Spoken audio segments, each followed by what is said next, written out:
Friend welcome back to my YouTube channel. তো এতিয়া মই গৈ আছোঁ পথাৰলৈ, ব্লগ দেখাই আছোঁ আমাৰ পথাৰ কেনেকৈ কি কৰি আছে। আজি পথাৰ চাই আহিম আৰু কোনদিনাখনৰ পৰা ভূঁই ৰুৱে সেইদিনাখনৰ পৰা আৰু আপোনালোকক অকণ দেখাম। আৰু এইফালে বোকা কৰিলে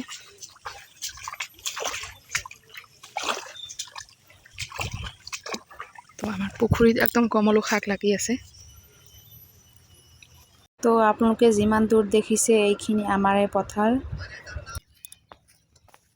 তো এইফালে চাব পাৰে পথাৰ ৰেডি আৰু দিনাখন আহোঁ পথাৰলৈ। আমাৰ এই ঘৰত বোকা পূৰা ভুই ৰুব পাৰিম। চাওক অৱস্থা একদম বোকা বোকা হৈ আছে পূৰা। মাইৰি বিদে কৰং নাই, এইটো আমাৰ ৰুম। তো একদম অৱস্থা নাইকিয়া হৈ আছে বৰষুণৰ কাৰণে। এয়া চাব পাৰে বোকা। আজিলৈ বাই বাই, আকৌ পিছত লগ পাম।